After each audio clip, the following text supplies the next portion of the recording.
Feather Run. This is going to be a review for 10 different 5.56 AK mags, a few different variations, and an overall rundown on where the market stands right now for these magazines. I've also got 4 rifles, 2 Bulgarians, 1 Yugo, and 1 PSA to test them out on and show you what works and what. Stick around. I'll have timestamps down below for any specific mag you want to take a look at, and at the end I'm going to talk about the overall state of the market, what mags are winners, what mags are losers. Magazines today are mostly going to be broken down by country. We've got America, Bosnia, Poland, Bulgaria, and Russia.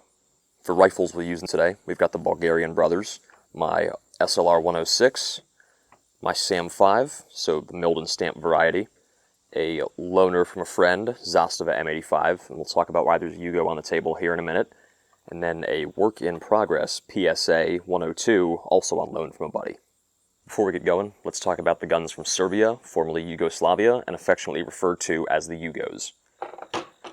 Every magazine on this table is going to be patterned generally off an AK-74 mag instead of a AKM mag. Yugoslavia never got the technical data package to make the AK-74 from Russia, so their M70 is a reverse-engineered AKM, and their 5.56 guns are rechamberings of that rather than being closer to a design like the 74.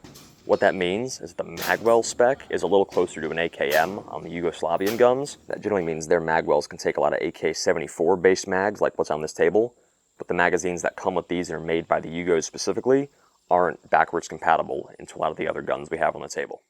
First off on our tour of countries here, we're going to start in America with the home team. This is the Palmetto State Armory 5.56 AK mag. These range generally from $22 to $25, cheapest for black. This one was black until it was painted. We're starting pretty strong here. These magazines fit a lot of these rifles and are pretty tight. They've got reinforced feed lips on the sides, they've got reinforced lugs, and there's metal spines all the way down the magazine, which means they're a little heavy as far as all the stuff on this table goes, but they're very stout. For all the rifles I have here, they lock in and feed quite well. I've heard some secondhand reports that in some PSA AKs, they don't want to feed the first few rounds, but I have not experienced that myself. And at the price point, there's a lot of reinforcement that goes on that's going to make these last. Next on our little tour is going to be AC Unity out of Bosnia. We've got 3 different flavors of magazine over here. The first one being their original mag. I believe this is a Gen 1, but I'm not entirely sure. I think the Gen 2s have a wider window here on the side. Most of the standard pattern AC Unity mags have a bolt hold open on the back, which works fine at first, but as you rock the mag out of the gun, your bolt's going to round that lug off and you're going to lose function on it. Otherwise, they feed fine. They've got reinforced locking lugs with a zinc alloy, which isn't the strongest thing in the world, but it's certainly better than nothing. They don't have reinforced feed lips or spines on the magazine. The plastic feels pretty decent, a little on the squishier side, but I've never had rounds pop out on me. I like these a lot generally. The newer pattern for these is going to be the AK-19 clone mag. Same feature set, minus the bolt hold open, and the plastic on these feels a little more substantial than the original pattern. Otherwise, same reinforcements to the locking lugs and nowhere else, and it's that same zinc alloy. Lastly, we've got the casket mag. Where I was concerned with the plastic being slightly squishy on the other mags, but it not being an issue, with the spring pressure that has to go into making this mag run, I think it's a little too flexible. A lot of times rounds get caught up between the quad and the double stack narrowing portion, and my suppressed gun on the SAM 5 ran this very poorly because the excess back pressure from that can dirtied the mag up and got it to stop feeding on the very first one. The original pattern AC Unity is currently going for $8 at PSA, which is a steal of a deal. The AK-19 mags can be had for $17, which is pretty good considering they're a little beefier than these, but if you're looking to buy bulk, these are serviceable for the price. And then the caskets go for $15 a piece, and I don't think that's worth it, and we'll talk about why later. Next on our small European tour is going to be Polish mags. You've got WBP and FB Radom. FB Radom is the Polish military company that produces the barrel for their armed forces, and I've got 2 different pattern mags here from them. This shinier one is going to be the older pattern, and then the matte one is going to be the newer pattern. The old one's plastic is a little squishier compared to the new one, so if you were to buy one now, unless it was old and used, you would get a slightly better material, as far as I can tell. The thing about these is that none of the Polish mags have any kind of metal reinforcement in them anywhere. No feed lips, no locking lugs, no spines. The WBP mags are very similar to the Polish mags, minus some extra material there as kind of a reinforcement spine, even though it's just plastic. These used to be 10 bucks at PSA, and at that price were actually pretty good to buy in bulk and stock deep. The Polish mags tend to wobble a lot in the guns. If you have a tight mag well, you might really like that, but otherwise, most guns, these end up seeming pretty loose in. A friend of mine who runs one of the forged Pioneer guns, his mag well is very tight, and these barrel mags are the only thing that he's found to feed reliably and actually lock into his gun without great amounts of force. And between the FB Radom and the WBP mag, I would say even though one's military and the other's commercial spec, they feel pretty similar in terms of how strong they are, and I've had no issues with feeding from both of them ever. The WBP mags currently go for 15 bucks a piece.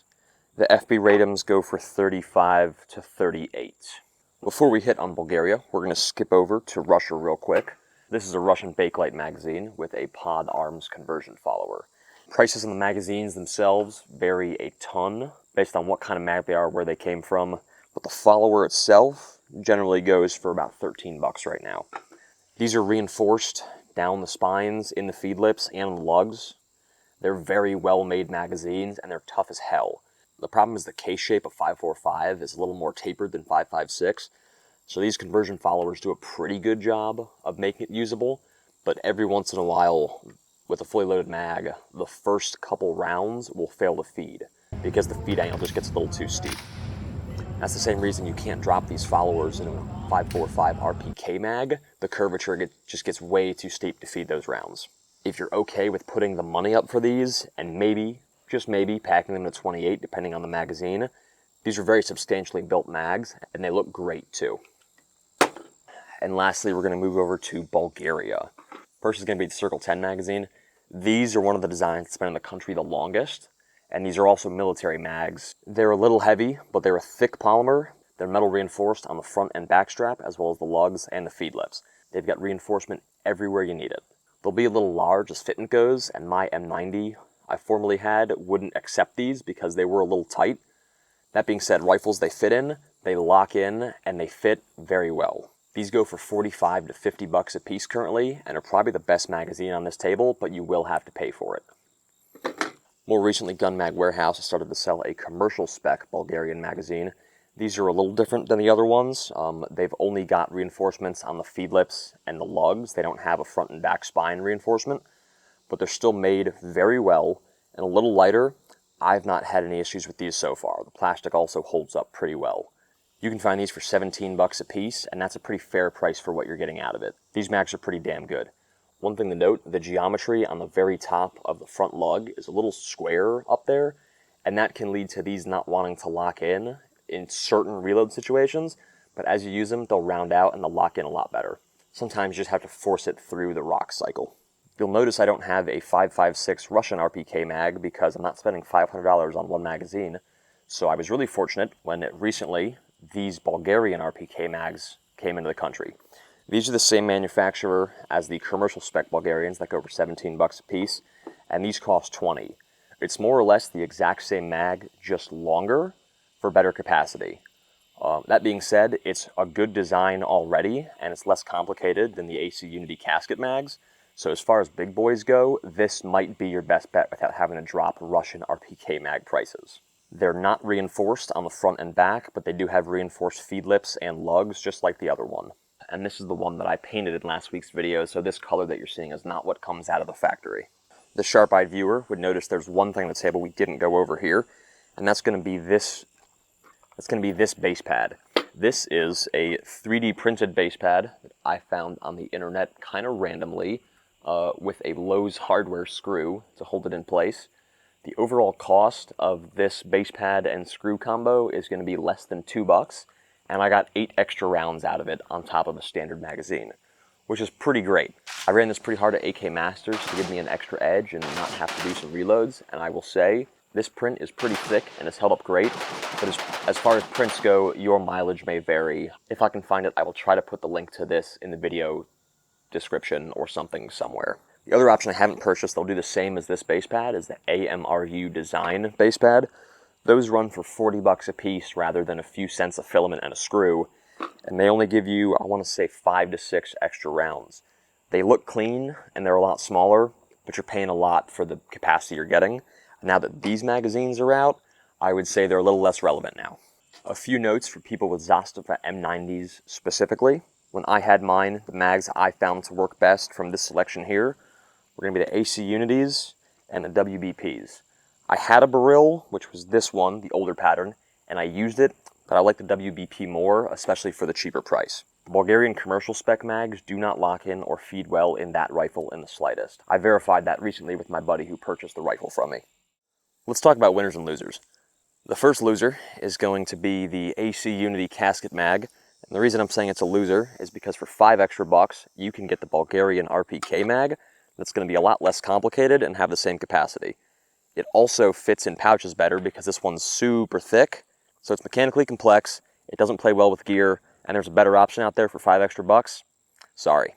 Second loser is going to be the Polish FB Radom mag. Now, if you're a cloner and have a barrel, these will be perfect for you, but for everybody else, they're generally a little loose in rifles, they're quite pricey, and there's no metal reinforcement, where almost every other mag on this list had some sort of metal reinforcement.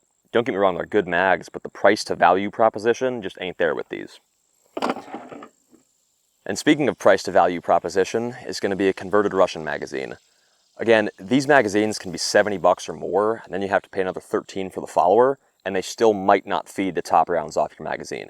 They look fantastic, they're built very well, but for the price and the risk of them not working, you really are just paying to look good. Winners. What do I recommend that you buy? First, if you've got the coin, Bulgarian Circle 10 magazines.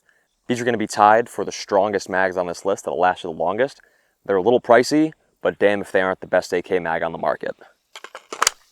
Second is going to be the Bulgarian commercial spec. These are pretty good mags, not quite built as tough as the military magazines. For $17, they're 80% of the way there. They're just good magazines. If you want to pay just a little bit more money and get the same reinforcement as the Circle 10 with maybe a hair less of the reputation, you can pay $22 to $25 for a PSA mag. They should be about as substantial as the Circle 10 mag for half the price, but they don't quite have the reputation because of the company that made them, and they're a little newer. Again, I've heard secondhand that PSA guns don't like to feed these. I haven't seen it recreated in person. And then last, because these are currently $8 a piece, the AC Unity 5.56 mags with the bolt hold open, they're very good mags. They may not hold up quite as long because they don't have the reinforced feed lips and spines like the others, but for $8, they're pretty substantial. The bolt hold open can be taken off very easily if you don't like it, and they fit very well in all my rifles. This specific one is one of the first mags I ever bought for an AK when I first got into guns during like COVID time, and it's still kicking, no problems at all.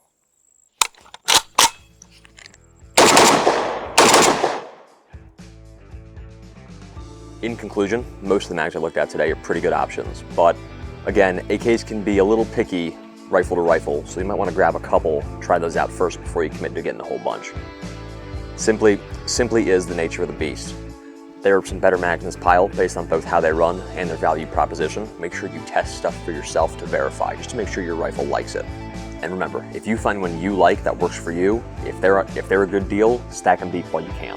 Some of this imported stuff goes away and doesn't come back. As always, I hope this helps. I have been Feather Run, and thank you for watching. See you in the next one.